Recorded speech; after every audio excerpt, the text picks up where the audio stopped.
In the interest of time, maybe we just get started now that a number of folks have filtered in. But good afternoon, everyone, and thank you so much for joining us today in the midst of a busy late summer season. Recognize a lot of folks have field work or gardening or what have you, keeping you busy this time of year. So thanks so much for taking some time out of your day to join us. We here at AVCC are very proud to launch our Town Forest Stories webinar series with today's installment on acquisitions and partnerships. So this is going to be a three-part series where we will examine community-owned forest land through the lens of conservation commissions. And we are pleased to feature perspectives from both local volunteers as well as natural resource professionals that they've partnered with in their work. My name is Mead Binhammer. I'm the board treasurer for the Association of Vermont Conservation Commissions, AVCC. I'm also a member of the Plainfield Conservation Commission, and I work as a project director with Vermont Land Trust in the central part of the state. In those hats, I work with municipalities to acquire and steward their town forests. And I also work on the ground in my own town forest in Plainfield on the ground management activities. So before I hand it over to our presenters, I just want to run through a few quick housekeeping things. You're welcome to keep your camera on or off, but we do ask that you please mute yourself to minimize any background noise and distractions, particularly during the presentation. Feel free to write your questions in the chat as we go. You can use Zoom's Q&A function. You can also just post them in the chat, or you can hold on to your questions until the end of the presentations and ask audibly then. As is always the case, we welcome your curiosity and encourage you to share your own thoughts, your experiences, as well as your questions. Establishing a town forest is no small feat. There are a lot of steps in the process from surveying your community and planning, the acquisition and sort of jumping at opportunities, to also, doing the fundraising and the public engagement. But there are a lot of benefits to acquiring a town forest, including protection of wildlife habitat, improved water quality, flood resilience, and also all of the educational, recreational, and enjoyment opportunities that town forests create. So today we'll look at two communities' unique paths to town forest acquisition. In November 2024, the town of Monkton purchased 450 acres along the Bristol town line to establish its new town forest. The land is now conserved in perpetuity with the Vermont Land Trust and the Vermont Housing and Conservation Board through a conservation easement. And it's open to the public for outdoor education, and recreation. The acquisition followed a multi-year campaign to raise over $1.1 million to buy the property and establish a management fund for its long-term stewardship. We are joined now by Jaime Schulte, chair of the Monkton Town Forest Stewardship Committee, or Monkton Town Forest Committee, and a member of the Monkton Conservation Commission, and Bob Heiser, project director for Vermont Land Trust, who will talk about the years-long process to establish the Monkton Town Forest. So welcome, Jaime and Bob, and I'll pass the mic over to you both. All right. Well, thank you, Mead and Alex and the AVCC for having us. And hello, everyone. Thank you, everybody. Bob's gonna, I can share our slides here for you, Jaime. Perfect. Yeah, and so we can jump right to the second slide from the nice view of the Galen Pond here on the property. And the Monkton Town Forest concept started a dozen years ago or more in 2014, when a town plan was approved with language that supported the idea of a community forest. We wanted more public space. There's a lot of private space in Monkton along these lines, but not accessible to the public easily for recreation, conservation, wildlife. That was renewed in an update in 2019, and then the select board said, we really need a focused group working on this. So they created the Town Forest Committee, largely because they expected it to be a heavy lift as a from scratch kind of town forest project. Our Conservation Commission, which I was on at the time and am still part of, had a lot on their plate and wasn't sure they could take it on. So we ended up with the Town Forest Committee, but they've been very much in collaboration throughout. The committee spent the first couple of years educating ourselves and trying to figure out how to get the ball rolling, I think. And momentum started to move in the fall of 21, post-COVID, and with a pair of public meetings to gather input on what the community would value in a forest. And we engaged with Bob around that time at Vermont Land Trust, and he became the project director. We go to the next view, the next slide. What we're looking at here is we're kind of looking north across a portion of Monkton, and you see these north-south ridges with valleys in between, very characteristic of the town. And parts of what would become the town forest are in the foreground and in the wetlands here. By this point, though, we were thinking about this kind of thing, like what are the criteria we want in a town forest? If we're doing this from scratch, what do we want this thing to look like? So that was informed by the community meetings, some desktop reviews, some hikes in places like this, looking at parcels large enough for a diverse town forest, big enough to attract funders, ideally, adjacent to other conserved lands that would protect or increase what it feels like scarce east-west connectivity across these north-south kind of ridges that you see here. Something big enough to have a variety, like areas with trails and with no trails and so on. We go to the next slide. What you'll see here is Monkton in that gray or white box in the center of the map, situated between Burlington and Middlebury, if you're not familiar. In the southern Champlain Valley, between the Green Mountains and Lake Champlain. These brown forest blocks on this map also give a sense of the upland forest areas versus the valleys. So we're just looking around Monkton for options, right? And initially, the committee considered a parcel on the north end of town that was on the market, available, but it didn't really meet our criteria. The public access options weren't great, less diversity, no wetlands, smaller than we wanted. So rather than sort of like rush at this thing that was available, we decided to pass and keep looking. And we're thankful we did, actually. So by then, we're eyeing a second possibility, which you'll see outlined in yellow there at the southern edge of Monkton. You can see that in the center of the screen. This 450-acre parcel did become the town forest, and it's adjacent to 1,000 acres of the watershed center in Bristol to the south. So really starting to tick some boxes here, right? It was a great option, except for the small problem that it was not on the market. But you kind of miss all the shots you don't take, right? So in the spring of 22, we politely approached an owner at the A. Johnson Timber Company and asked if they might be interested in selling the parcel for conservation as a town forest. And to our surprise, they were interested. So next slide. So this was really exciting because the parcel's big. It has a lot of variety, areas of steep and gentle terrain, different kinds of forests, vernal pools, beaver wetlands, headwater streams, access on 2 roads. So, the forest health was good. The land had been well taken care of. Connectivity east-west was part of it, obviously next to a lot of conserved land. So this was really exciting. And so now we're at a point of thinking like, hey, we have our first big stakeholder is on board here, right? The owner. So a note about stakeholders that I learned, it's important to think about the optics of the project at each step and the needs and perspectives of each stakeholder. So A. Johnson, the seller, understandably wanted to keep the project quiet in case we didn't reach an agreeable deal following, appraisal or whatnot.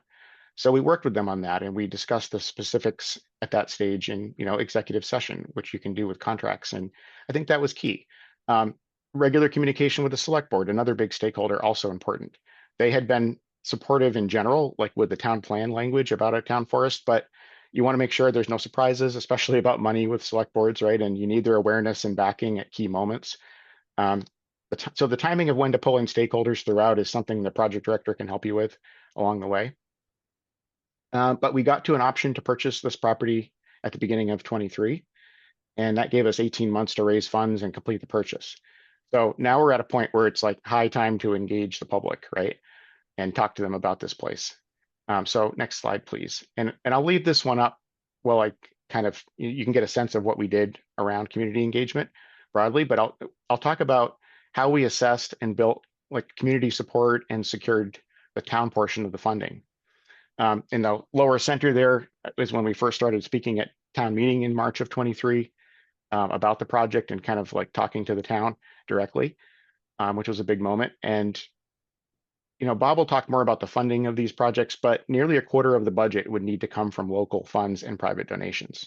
So the bulk of that being town funds, really, of that quarter. So we're looking at 2 types at this point of existing town funds that would not involve a new ask of the taxpayers, which felt important. So one was a portion of the ARPA funds, Recovery Act funds that were available at the time. Many proposals in front of the select board for the use of those, of course. And the other is that Monkton has a land conservation fund, and we wanted to use a portion of that. I'm going to briefly aside about the conservation fund because it's significant. This started about 15 years ago in Monkton. Voters annually approve an amount for the fund in the range of like $15,000 to $60,000, depending on the year. It's used to facilitate agricultural and natural areas conservation projects in Monkton. It typically puts about 8% of a project's budget, as its contribution. So small, but usually early funds that attract larger funders. And so it's been very successful. And in total, including the town forest, 422 or so thousand of taxpayer dollars over these 15 years brought in like $5.5 million into Monkton for over a dozen conservation projects, including the town forest, 2,300 acres. It's like a 13-to-1 leverage of the taxpayer money. So it's been very popular and well supported by the community. And a committee just, vets these possible projects, assists landowners, makes recommendations to the select board. So that committee also worked with us on this. And I mean, you can see more about this and the town forest project and the conservation fund at monktonvt.com, or reach out to me and I can help you with more of that. So that's one of our funding sources potentially. Coming back to the town forest now. So we're in the summer of 23. We've been talking about it for a couple of months. We're thinking about these town funds, and we see a little bit of opposition surfacing online, and even a petition opposing the project that attracted like 65 valid signatures. Not huge, but interesting. The select board, is supporting of the project, but they're a little concerned about that perhaps. And at the same time, we're receiving these large grants that we need. So the project is looking feasible, especially if we can get this town piece together. So we felt a strong need to assess the community support in a really tangible way, especially about the use of funds. So our approach, and I'll explain this mysterious stack of postcards here.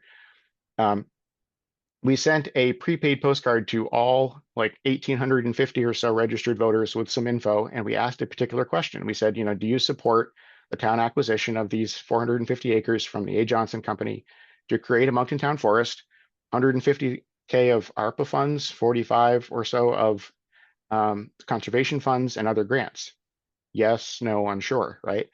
We got a 25% response to this survey. 450 postcards came back, 75% in favor, 21% opposed. And hundreds of interesting comments that are a great read. And we have a de-identified report of the comments and other factors from that summer on our website. So we heard from voters as well in other ways, tabling events and the petition itself, email, other things. And we tracked all of that really carefully. So in total, a third of the voters gave us direct input on the project. And in total, 71% were in favor. So I put these exact stacks of postcards on the table when we met with the select board in July of 23 to ask for the funding. And it was a nice visual on the table. You got yes stack on the left, no in the middle, right? So not that the project was entirely uncontroversial, but with this nearly like 3-to-1 support and the specific backing for the use of town funds, the select board approved it and brought us up to 95% of the budget. And then there was a fundraising effort that followed for the remaining portion. So my takeaway from that is that giving respect and airtime to opposing and concerned views can feel scary and risky, but it's also fair and transparent, and it went a really long way in our case. I think the concerns were largely mainstream that people had, like preferring other uses of the town funds or land uses or whatnot. But everybody had a chance to be heard and have their views acknowledged, even if the outcome didn't go their way. So in general, that went well. Let's go to my last slide. And I just wanted to show a couple other visuals here and say that, community engagement and response has been really robust from that town meeting 23 onward to present. I mean, we had a bunch of community info sessions, site walks at the property. We spoke at town meetings. We had regular tabling events, articles in the newspaper, posters, keeping the website fresh, display at town hall, numerous front porch forum posts and such, the postcard survey, the fundraising outreach. Even our meeting minutes, I think, were an important form of community engagement about the status of the project ongoing and what was happening. And then just before the purchase in 24, we also did an online survey and a series of community meetings on a range of topics. You can see that happening yeah, in some of these photos. So we talked about uses like dogs and horses and hunting and trapping and timber and foraging and art and signage and all of that in preparation for the management plan phase. So overall, I think we've had some great fortune in this project and timing, but I think an outcome like this is not a happy accident. It comes from building public support, good planning and strategy, communication, staying ahead, a step ahead of all the challenges that you face, and maintaining those stakeholder relationships with the land trust, the funding partners, the seller, the select board, and the community, and everybody involved. But we got through to a successful conclusion with Bob's guidance and a strong team. So let me pass over to Bob at this point to discuss the role of the land trust and the nuts and bolts of something like this. Great, thanks, Jamie. So again, I'm Bob Heiser, and I work for Vermont Land Trust, and I work in the northwest part of the state. And I was asked to just briefly give an overview of Vermont Land Trust work overall. So I'll just say that we are a nonprofit that works statewide, and we've been around for about 50 years and have over 4,000 members. And we've conserved 650,000 acres, which is about 11% of Vermont, and hold over 2,300 easements. And a lot of those are on privately owned forest land and farmland, and will remain privately owned, but a good number of them are on town forests. And we've worked with somewhere around 20 communities on town forest. 60 communities on town forest projects, and that is about 14,000 acres across all those properties. So they really do make up a good part of the fabric of conserved land in the state. So moving to the Monkton Town Forest, I just want to go through, as Jamie said, some of the nuts and bolts to hopefully help demystify the process for you all, if possible. And I'll also highlight where a conservation organization like Vermont Land Trust might be able to be helpful if desired. So as Jamie said, one of the first things we needed to do was to, once we knew the landowner was open to a potential sale to the town, was to get an appraisal, because knowing that we would be going for funds, for public funds, for donations, charitable donations, we knew that we can't pay more than appraised value. So we got an appraisal, and we talked with the landowner to make sure that there was a price either at or under the appraised value.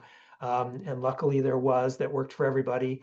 And then we got into this option agreement that Jamie described. And so one of the things that an entity like Vermont Land Trust can do is sometimes more quickly than a town is able to, is get into a contract to secure the property so the community has time to consider the opportunity. As Jamie said, there is once the contract is in place, there's a lot of community outreach to let people know exactly what the project is, what the opportunity is, taking people out onto the land, letting them see what could be public land. And so having that kind of time frame that Jamie described of 18 months to both let the community have a chance to decide whether this is something they want to pursue, and then if so, work through the steps and raise the money to pull it off. During that time also, we're doing ecological assessments. This is with an eye toward a conservation easement that will ultimately protect the land as a town forest.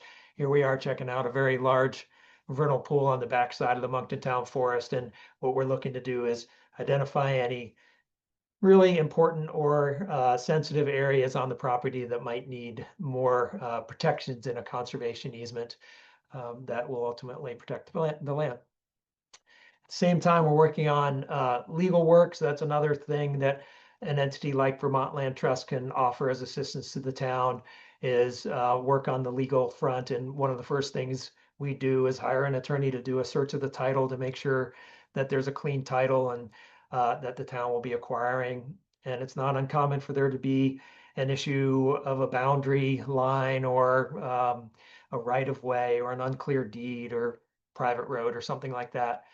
It's somewhat uncommon to run into all those issues like we did on Monkton Town Forest. But even on those projects, we were able to work through with our attorneys and the seller's attorneys and the town attorney solutions to clean up those title issues. While we're working on those legal considerations, we're also looking for the funding. And so for a budget over $1 million, we knew that we were going to need to look at all levels, from local gifts to federal grants. And so I'll just say, not all projects have this size budget. And so not all projects have to be seeking federal grants, nor would all projects be competitive at that level. It is a federal program, competitive across the country. But we are able to go for those grants. Vermont has done pretty well in this grant. For example, the Federal Community Forest Program, we were able to get that grant for the town of Monkton. Also on the state level, the Vermont Housing and Conservation Board awarded a grant to this project, and that is a state level organization that does both conservation projects and affordable housing projects, and they've been just critical for helping towns buy town forests and other types of important community lands. And as Jaime said, the town contributed over $200,000. I'll say again, not all budgets are this large, and they don't all require that much money from the town. In this case, it was a significant budget, so we knew we had to dig deep in all corners. This was one example where the landowner was willing generously to sell for below appraised value. And so there are benefits potentially for a seller to sell below appraised value, some income tax benefits. And we were lucky for that to enable this budget to work. And then we're also able to identify some local and regional foundation grants that we can help the town apply for to make it work.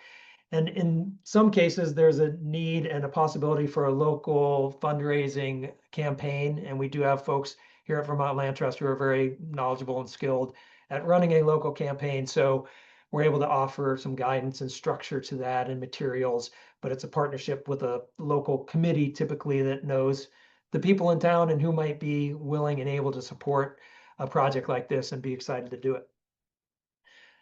The other thing I'll say before I leave this budget page is this budget includes the cost of acquiring the property, but also, as Jaime alluded to, the creation of a management fund to kind of help the town get a good start to some costs up front that are fairly predictable, like improving parking or improving trails. And so in this case, we were able to raise over $30,000 to establish a management fund that's held by the town and can be used for management purposes. And it's not always possible, but where we can, we try to do that as well. And then it includes the cost of Vermont Land Trust legal work and conservation work. So this is the whole budget, including the cost of the acquisition. And some of those sources require a conservation easement. And in this case, we hold a conservation easement together with the Vermont Housing and Conservation Board. And the easement is structured for a town-owned property, so it is flexible for things that we know a town is going to want to do, like parking and trail development. And in my mind, the conservation easement does three things, basically. It protects the key resources on the property, it protects the public's access to the property in perpetuity, and then it requires a management plan that the community has input to. And so within the limitations of the conservation easement, it's up to the community to decide what will be allowed on the property, what won't be, what's going to happen where. And so the management planning process that Jaime described, they really did a great job of getting input by the community and incorporating it into a plan. And we know that that's hard to do while you're trying to buy a property. So we expect a final plan sometime like a year after acquisition. But at closing, an interim plan that just says, look, on day one, this is what's allowed and not allowed while we figure out the larger plan. And this is, there might be things you already know you're going to do, like parking, and that can be completed right as closing happens. So if all those things go well, then there's time to celebrate a new town forest. And I will say, I think Monkton is a great example in that it was a very conscious decision that they saw the benefits of having a town forest and then decided what they wanted in a town forest and then looked for a property that fit all those criteria. So I would say it's a great model to if your community is looking to get a town forest. With that, I will pass it back. Thanks so much, Jaime and Bob.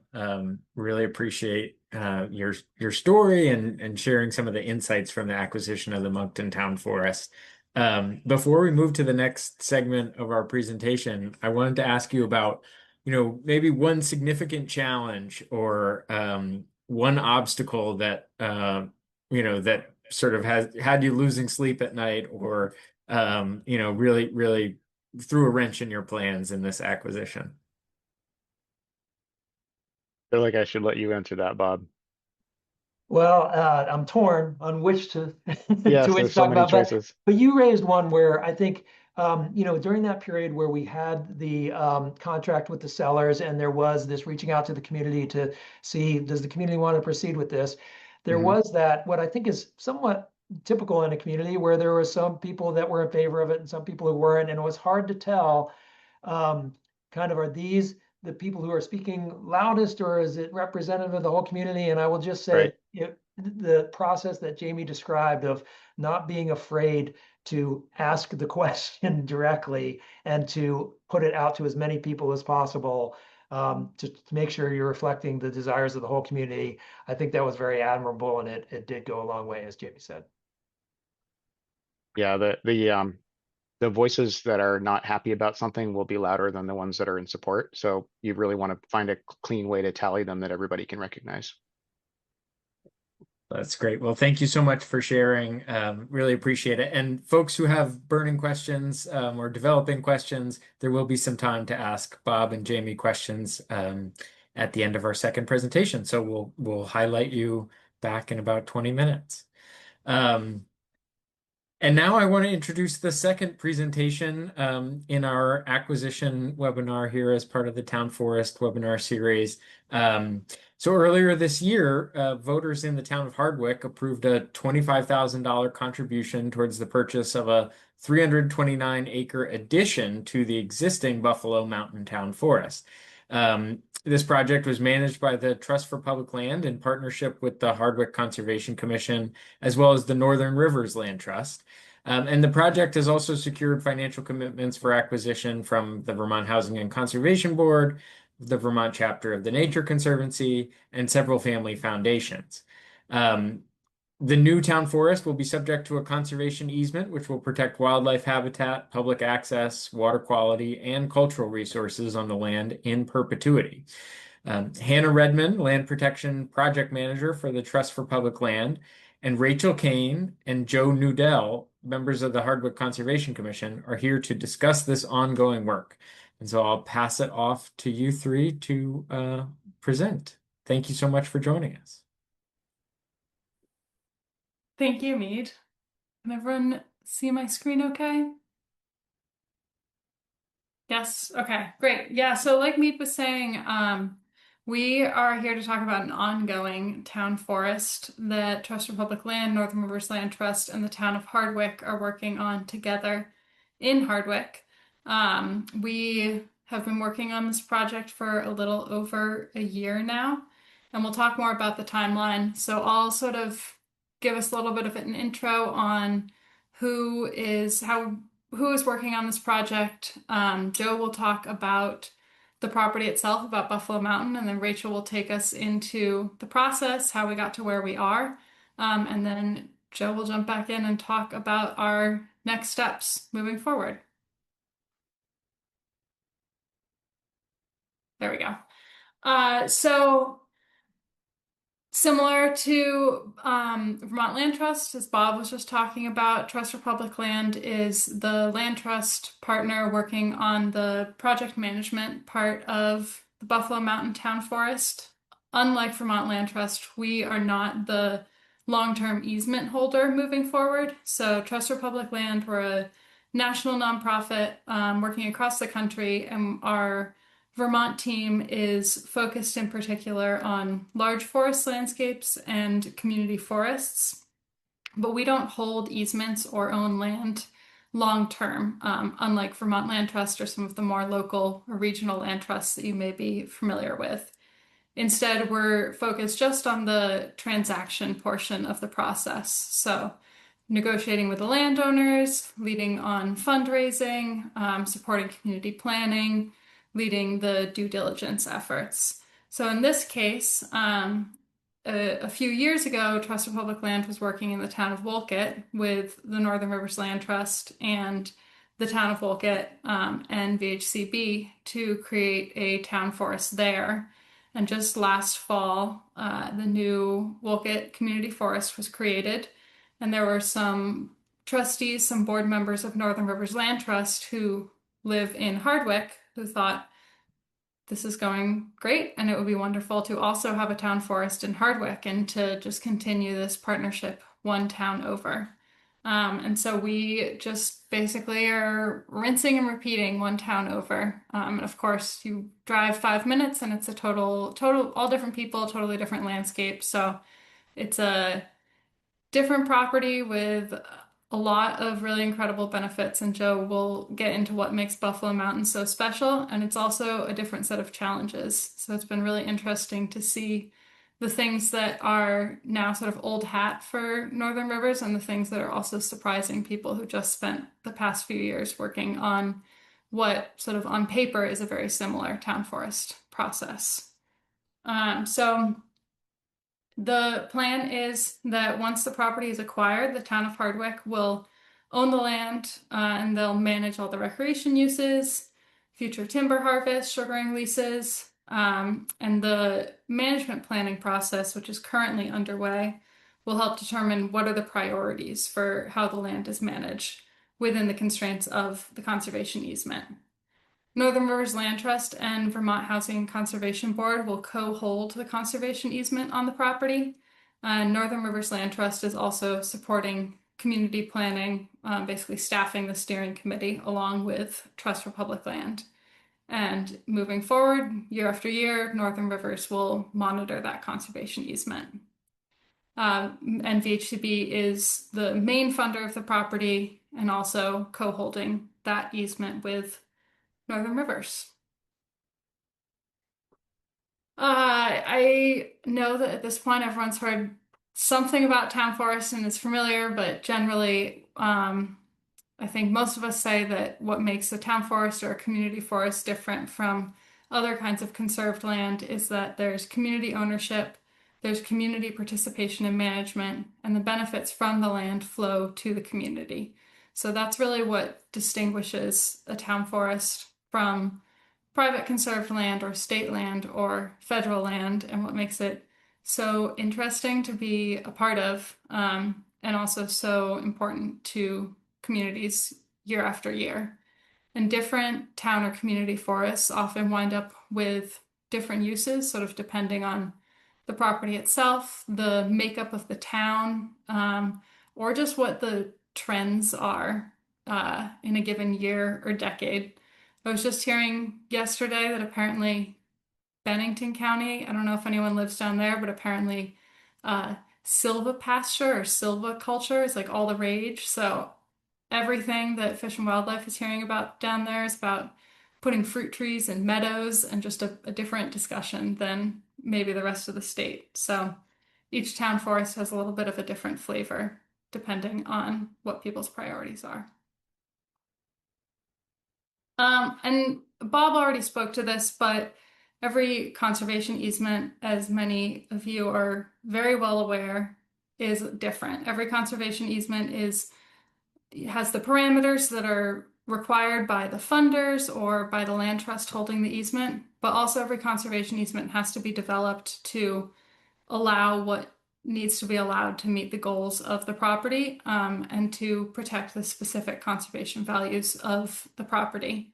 So one part of Buffalo Mountain that we learned at some point in the process that we really needed to consider is that there are ATV and snowmobile trails that cross through the edges of the property that don't currently have formal agreements in place, but are valued by the community. And so we had a conversation with VHCB and learned that that type of trail that connects to a larger network and is managed by a group that's taking responsibility for that motorized use and that trail maintenance, that can be an allowed use. And that is in the conservation easement. So the last thing I'll talk about before I pass it over to Joe is the budget. And I won't go into all the detail here, but most of what I want to talk about is just the different funding sources that are available. We elected not to go after community forest program funding from the United States Forest Service. This just seemed like not the right year to try and do that. And this property is small enough, the price tag is low enough that we felt like we could pursue just state and private sources. And also the Nature Conservancy Vermont currently has a funding source called the Biodiversity Protection Fund that gives grants twice a year up to $100,000. So that was sort of a new, large private funding source that we went after, and we were awarded $100,000 from that, which matched VHCB for the capital cost. Like in Monkton, we're also working on a local fundraising campaign. And we've already met our fundraising need for the acquisition itself. We weren't really sure when we started fundraising what the management uses were going to be, so we didn't want to get too ahead of ourselves. But at this point, we're starting to have some sense of what the future uses of the property will be. And so we've just set sort of a place mark, $150,000 goal, fundraising goal for future infrastructure, management, restoration to get the town forest started. And I think we're somewhere around 40K into that fundraising goal so far. I will turn it over to Joe now to talk about Buffalo Mountain specifically. Great, thanks, Hannah. Yeah, my name is Joe Nudell. I'm a member of the Hardwick Conservation Commission. So I'm going to talk about what the property in this town forest expansion project was, and I guess more specifically, like how we communicated that in town here. So we can go to the next slide. I guess we should start with, I guess, some context. If you haven't been to Hardwick, we're a small town, about 3,000 people in the Northeast Kingdom. Our main village is the Hardwick Village, and Buffalo Mountain is kind of set directly in the Hardwick Village. You can see in these maps how the Hardwick Village it's on the northeastern flank of Buffalo Mountain. So it's not a tall mountain, it's about 1,500 feet, but since it's, just like right there with the village, you can see it from pretty much everywhere you are within the village. This is very convenient for when we were doing presentations about the project. Like we would be in the library, and in the windows of the library where we're doing our presentation, you can just look out and you're looking at Buffalo Mountain. There's also, businesses in town named after the mountain. So this is all to say it's a very well-known, very significant part of the physical and cultural landscape of town, which I think is very helpful in making the case to conserve it. Even though people are, roughly familiar around here with the mountain, these maps are also super important for talking about it. So the map on the left here is showing the property boundaries. So that's about 329 acres, give or take. You can see outlined in orange. It's 3 parcels rising from the Lamoille River on the north side. It rises about 800 feet to the summit of Buffalo Mountain, which again is about 1,500 feet or a little bit more. It's all part of a very large connected forest block that extends many miles southward through the Woodbury Mountain Wilderness area. On the right-hand side here, there's a map of ecological features, significant ecological features of the property. I have to say we didn't actually emphasize this too much in our public messaging. Obviously, it's super important that we have this map. It's more useful now in this steering committee, management plan drafting process that Hannah mentioned. But for sort of public communication, I think that realistically, people who are interested in this map are probably already on board with conserving it. And for everyone else, it might be a little bit too in the weeds. But yeah, it's super important that we did it and increasingly relevant as we draft a management plan. So if we go to the next slide, I think, so while people here, as I said, people have a general sense of the significance of the mountain, it was also helpful to have some more like concrete evidence and dialogue about this, about how the town is related to the mountain over time. We have a really great historical society here in Hardwick, and they helped us, dig through old newspapers to find that kind of evidence. I found a lot of stories about, old Boy Scout groups or church groups going hiking or snowshoeing up on the mountain, which is really charming. But the best thing that I found is this editorial from 1913, which is the editorial in the Hardwick Gazette, our local newspaper, making the argument that we should turn Buffalo Mountain into a public park. And we had written our own op-eds last year, arguing basically the same thing. But to hear it from 100 years ago from somebody in town, I think it resonated with a lot of people in a way that sort of our voices as Conservation Commission members did not.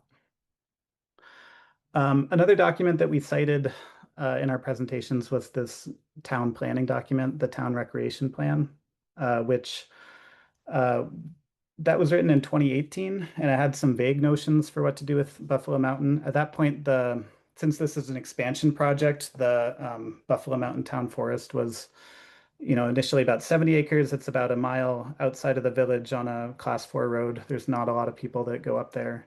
And so these ideas that were laid out of like vistas, viewpoints, trails up in that property didn't actually go anywhere. They didn't actually maybe make a lot of sense. But we were able to make the case that with this new 300-acre project right at the foot of the village, that vision would be a lot better fulfilled in that plan.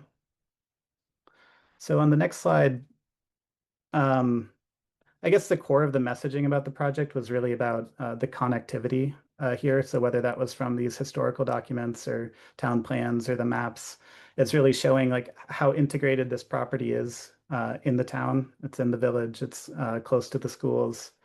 There's a trailhead already, this de facto trailhead that comes from, it's called Atkins Field, which is its own kind of historical site. It's where the granite industry was based in town, but it's also a focal point of the community. It's where we have farmers markets and community gardens and events at the pavilion and that kind of thing. Plus, it's already connected. This property is already connected with the Lamoille Valley Rail Trail, the vast VASA trails, as Hannah mentioned, and our own local Hardwick Trails system. On my last little slide here, I'll also mention that one thing that I actually wish we did more of that was very effective is, just literally just showing people instead of talking about it. The timing, we were doing a lot of this over the winter, which made, getting out on the property a little bit challenging, but we did manage to do one big snowshoe up there with a big group of people. And a lot of people, like this picture here is taken from a viewpoint that overlooks the Hardwick Village. And a lot of people in town didn't even know that kind of thing existed up there. So really opened people's eyes to the possibilities of the land in a way that just talking about it did not.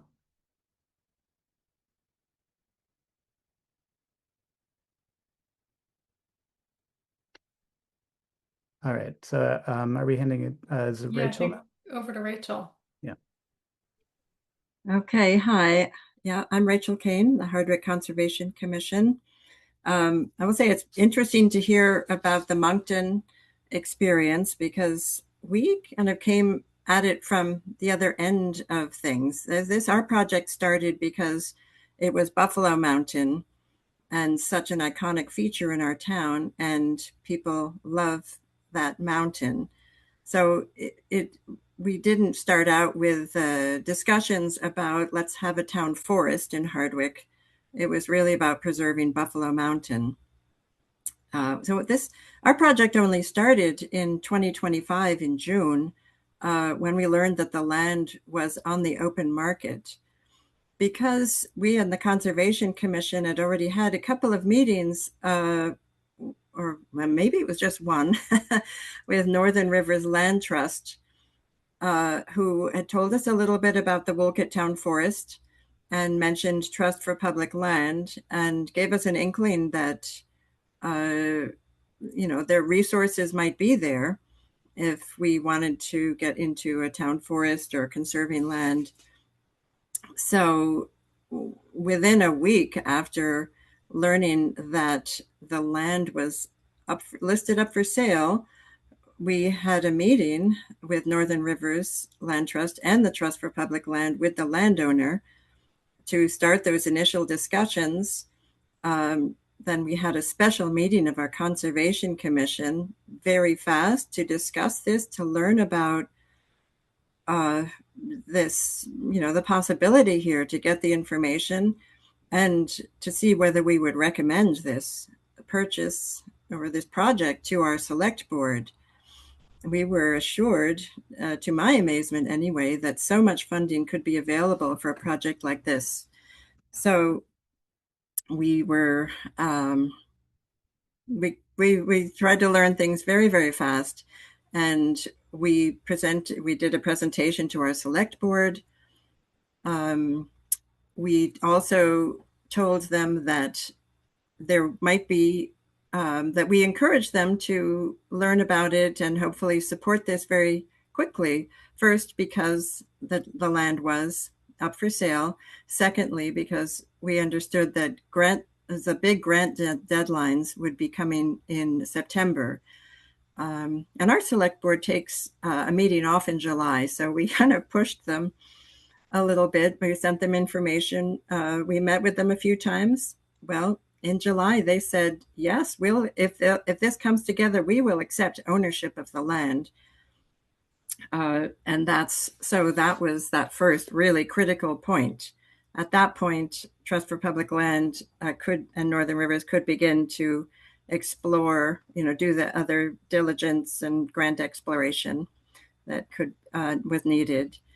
Our own outreach on this project started pretty late. There was not an agreement with the landowner until December.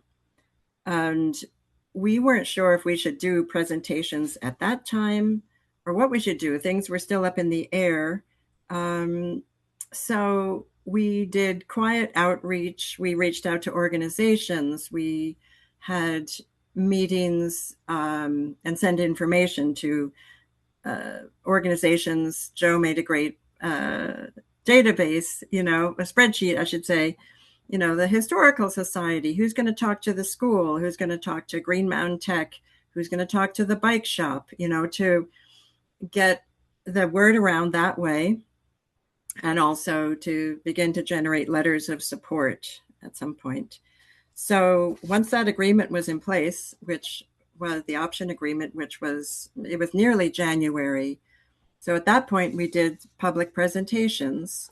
We did 2 live presentations. We did 2 Zoom presentations. Our first one was fairly well attended. Subsequent ones, less so. One of our Zoom presentations, we decided later, had one attendee that was a bot, I believe. We decided that there was actually nobody there. So that was funny, but you have to do these things. Anyway, the question of the town contribution was set for our town meeting day. Would the town contribute $25,000 towards this? We sent out postcards, again, to people who had voted, I think in the last couple of years, and reminders about the project. And we had a floor vote at our town meeting in March. And our floor vote was in favor of spending the $25,000. However, a petition went around a few weeks later that called for a revote, because there's some people that feel that decisions involving money and decisions like land acquisition should be decided by Australian ballot rather than a floor vote. So the town, we did hold a revote in May, and we're pleased to see that the supporters were greater than the first time. So that was all very good. People also had challenges. Some people in town have said that our select board should have a policy on whether or not the select board can decide to buy or sell land. So that's one of the challenges. Some people thought the town had moved too fast to accept ownership without a lot of public information beforehand. Concerns about loss of property tax income. How much is it going to cost to maintain? And sometimes a few loud voices can take up a lot of the air. And I think it's a good idea to stick with the positive and know that there are a lot of people probably that do know this, especially as they know what a town forest can give to a town. So I don't know that we could have done a whole lot differently because there's such a time crunch. But we had great advice from Northern Rivers and Trust for Public Land. But I think getting the public information out as early as possible is key. Such a difference from Monkton with already having these discussions about wanting a town forest. So we were, trying to convince people of the value of it as we went. So I think the outreach for conservation commissions, one thing that was really good for us was that we'd already knew about Northern Rivers Land Trust and the Trust for Public Land. So I think that gave us a place to immediately outreach, to write to somebody. Of course, Vermont Land Trust also, but these are, for a conservation commission to have a few ideas on should something like this come up, where can you go for advice? Who might help with the project? So, and then building that coalition with as many organizations and people, and getting different voices to write in, letters to the editor, front porch forum, and so forth. So we're really lucky that the stars came together for us so fast and made this a reality. I know that people in Hardwick are going to be thrilled. And I think we're really lucky that it was Buffalo Mountain.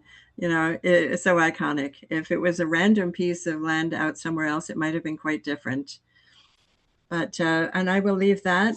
See, we just got a few minutes for Joe to talk about the steering committee. Thank you.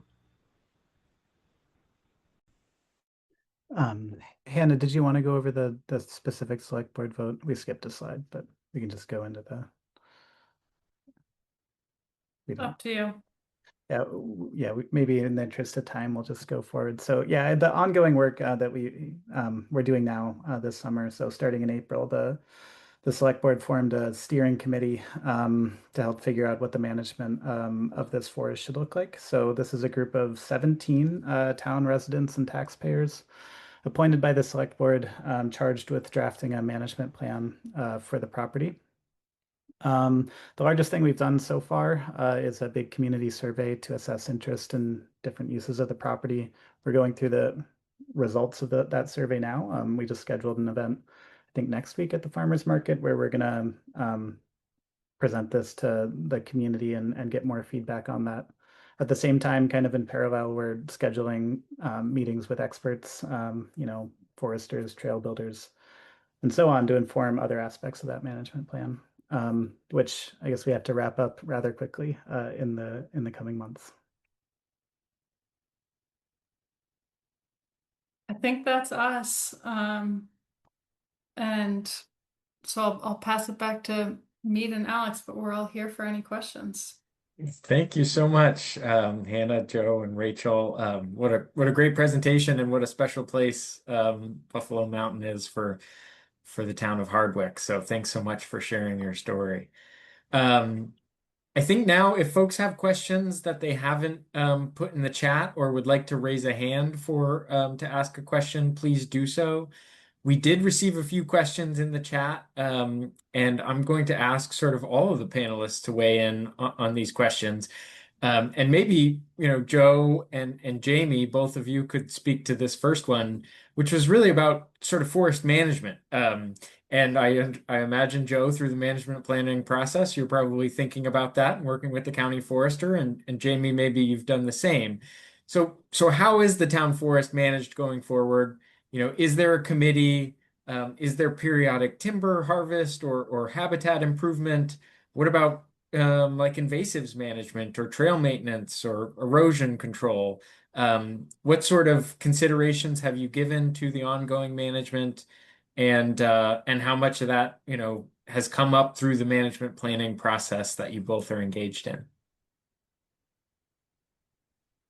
Yeah, I can jump in real quick. So we started this management planning before we actually completed the purchase, and finished it about 6 months later. So it's been in place a little over a year now, actually. It's still early days for us. We're still putting up signage and improving trail marking and things like that. One thing we are doing right now, though, is trying to make the most of our management fund.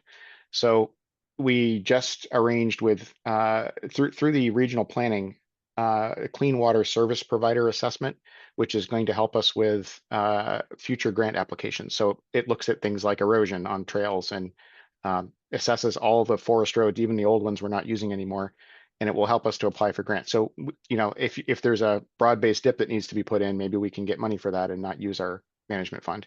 We're doing some volunteer work. For example, mowing is currently volunteer, to answer that part of the question. The committee itself transitioned from the acquisition phase to the management phase. And so it's largely the same. We have a couple new members that were more interested in this piece of it. So it's very much volunteer driven at this point. And we're working with our road crew, for example, to put in some of the parking while they're working on the adjacent road and, things of that nature. Thanks so much, Jamie. Yeah, Yeah, Joe. Sure. Yeah, for us in Hardwick, I would say those are all the open questions that we're asking in the steering committee. So that's what the steering committee is trying to figure out right now. And so those are basically all questions on our community survey that we just started looking at responses to, and that's what we're asking experts about. So that'll all be in the management plan, but we don't have one written yet. So Great. Yeah, maybe I'll just add too. I mean, just because it was on the last slide there, Joe, but including those resources that you have as a town, whether that's the county forester or your local conservation district or what have you, for some of the advice on management planning is really helpful and paramount. So it yeah, sounds like and both of you have engaged with that. yeah, exactly. Okay, another question that came up is what about, we have sort of two examples here, Monkton, who didn't have a town forest and then acquired one, and Hardwick, who's expanding their town forest holding. What would you recommend to a town that doesn't have an existing town forest and may be interested in acquiring one? What are the first steps that a conservation commission can take to lay the groundwork for, when an opportunity arises to acquire a town forest?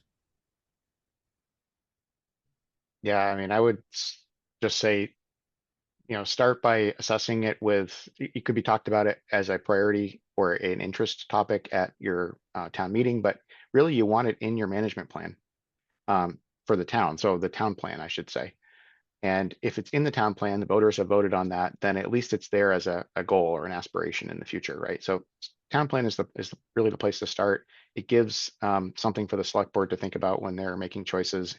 The Conservation Commission can weigh in on that maybe years in advance and have some concept of what they would do if the perfect parcel appeared out of nowhere. What would we do? You could make that plan before it happens, in theory, right? And have some relationship with a land trust, perhaps, or have those conversations before they are necessary to take some of the urgency out of the dynamic. Yeah, and I'll just jump in to say it was incredibly helpful in this example where I remember coming a couple years before you identified a parcel just to talk about what other communities had done and thinking about what you would want in a town forest, and then being proactive, because a lot of opportunities do come up when communities are alarmed that something is for sale, and sometimes that's the way things happen, but sometimes Yep. it's not possible to pull it together under the short time frame in that regard. And so thinking about what parcels are just so vital to your community and thinking about being proactive, I think goes a long way. And that's an example in the case of Monkton that it worked really well. So another question that came up is sort of about finances, and I want to sort of maybe add two angles to this. One is, how important is it for a town to have a conservation reserve fund to help finance property acquisitions or sort of the due diligence for property acquisitions?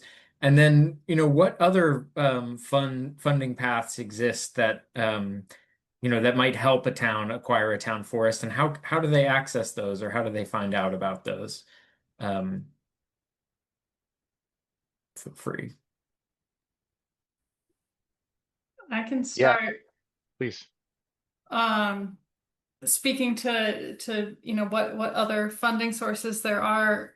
We have Bill from VHCB here listening in, and Vermont Housing and Conservation Board is an incredible resource for community forests. They're the major state funder for land conservation, and they also have a specific program called feasibility funding where they contribute. It's a competitive grant cycle, but they contribute funds to projects that are just being explored, just getting off the ground, to help share some of those costs.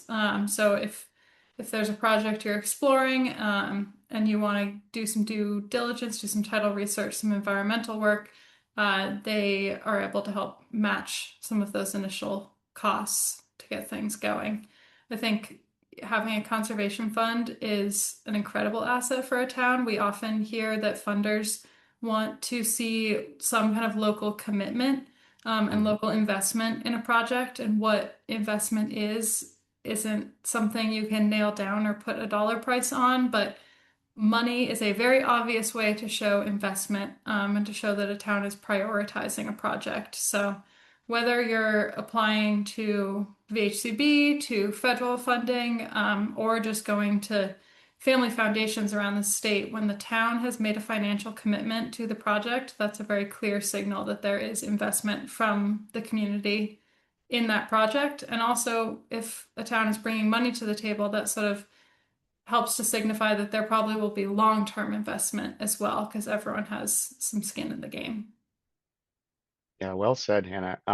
We in Monkton were fortunate to receive a large grant from VHCB, and I think that made a big difference in the federal grant that we got, because they could see that that was part of our application, that we've already gotten this thing.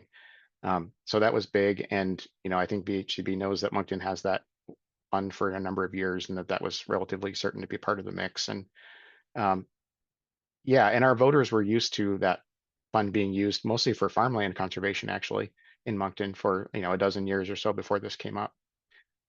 So that was helpful as well.